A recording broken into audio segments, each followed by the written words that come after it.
Protein සෑදී ඇත්තේ කෙසේද? Protein සෑදී ඇත්තේ ඇමයිනෝ අම්ල නැමැති කුඩා ඒකක එකිනෙක දාමයක් ලෙස සම්බන්ධ වීමෙනි. ස්වභාව ධර්මයේ ඇමයිනෝ අම්ල වර්ග රාශියක් තිබුණද මිනිස් සිරුරේ ප්‍රෝටීන් නිර්මාණය කිරීමට දායක වන්නේ ඇමයිනෝ අම්ල වර්ග 20ක් පමණි.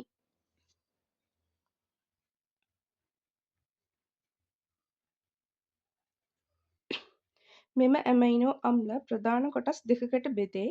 අත්‍යවශ්‍ය ඇමයිනෝ අම්ල මේවා ශරීරය තුළ නිපදවා ගත නොහැක. එබැවින් අප ගන්නා ආහාර මගින්ම ලබාගත යුතුය. වර්ග 9කි. අත්‍යවශ්‍ය නොවන ඇමයිනෝ අම්ල මේවා ශරීරය තුළදීම නිපදවා ගැනීමට හැකියාව ඇත. වර්ග 11කි. ශරීරයට ප්‍රෝටීන් වැදගත් වන්නේ ඇයි? ප්‍රෝටීන් ශරීරය තුළ විවිධාකාර වැදගත් කාර්යයන් රැසක් ඉටු කරයි. පටක වර්ධනය සහ අලුත් වැඩියාව. මාංශ පේශී සමනීය කෙස් සහ අභ්‍යන්තර ඉන්ද්‍රියයන් වර්ධනය වීමටත් කැපීම් හෝ තුවාල සිදු වූ විට පටක නැවත අලුත් වැඩියා කිරීමටත් ප්‍රෝටීන් අත්‍යවශ්‍ය වේ. ප්‍රතිශක්තිකරණය ශක්තිමත් කිරීම. ලෙඩ රෝග සහ වෛරස් බැක්ටීරියා ආසාදන වලින් ශරීරය ආරක්ෂා කරන ප්‍රතිදේහ සෑදෙන්නේ ප්‍රෝටීන් වලිනි. ද්‍රව්‍ය ප්‍රවාහනය. රුධිරය හරහා ඔක්සිජන් ප්‍රවාහනය කරන හිමොග්ලොබින් යනු ප්‍රෝටීනයකි.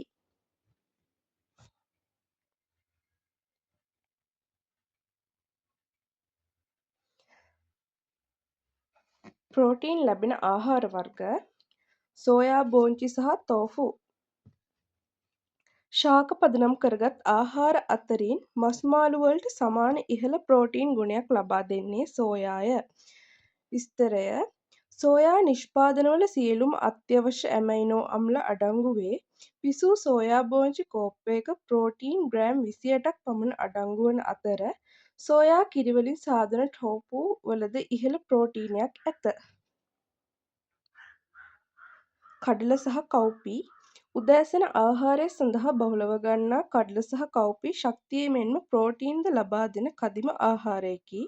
විස්තරය තැම්බූ කඩල හෝ කව්පි කෝප්පයක ප්‍රෝටීන් ග්‍රෑම් 12ක් 15ක් පමණ අඩංගු වේ.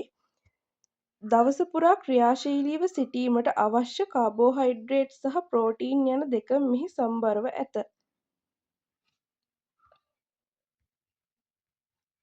කරවල සහ හාල් මැස්සෝ ශ්‍රී ලංකාවේ අපට පහසුවෙන්ම තබාගත හැකි වියන ලද මස් මාළුවල ජල ප්‍රතිශතය නිසා ග්‍රෑම් එකකට ඇති ප්‍රෝටීන් ප්‍රමාණය වැඩිය. හාල් මැස්සන් හෝ කරවල ග්‍රෑම් 100ක ප්‍රෝටීන් ග්‍රෑම් 40ත් 50ත් තරම් ඉතා විශාල ප්‍රමාණයක් තිබිය හැක. කෙසේ වෙතත් මෙහි ලුණු ප්‍රතිශතය වැඩි නිසා අධිරුධිර පීඩනය ඇති අය සීමා සහිතව ආහාරයට ගත යුතුය. චීස් කිරිවලින් නිපදවන චීස් වර්ග විශේෂයෙන් කෝටේජ් චීස් ප්‍රෝටීන් වලින් ඉතා පොහොසත්ය. කොටේජ් චීස් කෝප්ප භාගයක ප්‍රෝටීන් ග්‍රෑම් 12ක් පමණ අඩංගු වේ. මෙහි මේදය අඩු අතර ශරීරයට සෙමින් උරාගන්නා කේසීන් නැමැති ප්‍රෝටීන් වර්ගය අඩංගු නිසා රාත්‍රී කාලයට වඩාත් සුදුසුය.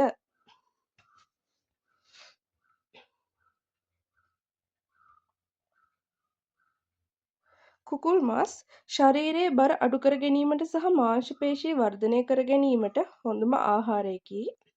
සම ඉවත් කරන ලද කුකුළු පියයුරු මස් ග්‍රෑම් 100ක ප්‍රෝටීන් ග්‍රෑම් 31ක් තරම් ඉහළ ප්‍රමාණයක් ඇත. මෙහි මේදය සහ කැලරි ඉතා අවම මට්ටමක පවතී.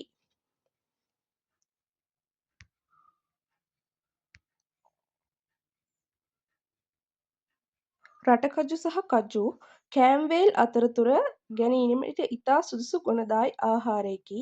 රටකජු ග්‍රෑම් 100ක ප්‍රෝටීන් ග්‍රෑම් 25ක් පමණ අඩංගු වේ. රටකජු වලින් සාදන පීනට් බටර් මේස හැන්දක ප්‍රෝටීන් ග්‍රෑම් 4ක් පමණ අඩංගු වේ.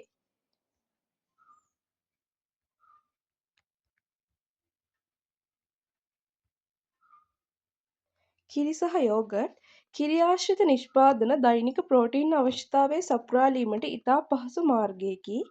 එළකිරි වීදුරුවක ප්‍රෝටීන් ග්‍රෑම් 8ක් පමණ අඩංගු වන අතර ග්‍රීක් යෝගට් කෝප්පයක ප්‍රෝටීන් ග්‍රෑම් 15ක් 20ක් දක්වා ඉහළ ප්‍රමාණයක් තිබේ. අස්ථි ශක්තිමත් කරන කැල්සියම්ද මෙහි බහුලව ඇත. පරිප්පු සහ මුං ඇට ශාකමය ආහාර ගන්නා අයට ඇති හොඳම ප්‍රෝටීන් ප්‍රභවයකි පිසූ පරිප්පු හෝ මුං ඇට කෝප්පයක ප්‍රෝටීන් ග්‍රෑම් 15-18ක් පමණ අඩංගුවේ. මීට අමතරව ශරීරයේ ආහාර ජීර්ණය පහසු කරවන යකඩ සහ තන්තුද මෙහි බහුලව ඇත. මාළු ශ්‍රී ලංකාවේ අපට පහසුවෙන්ම ලබාගත හැකි මාළු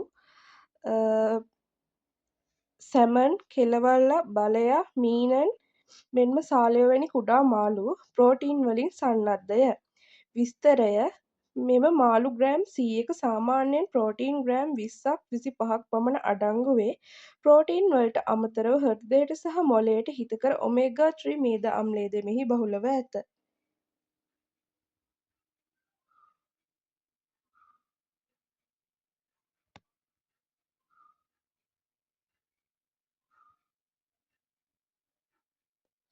බිත්තර බිත්තර යනු සොයාගත හැකි ලාභදායී සහ ගුණාත්මකව සම්පූර්ණ ප්‍රෝටීන් ප්‍රභවයකි.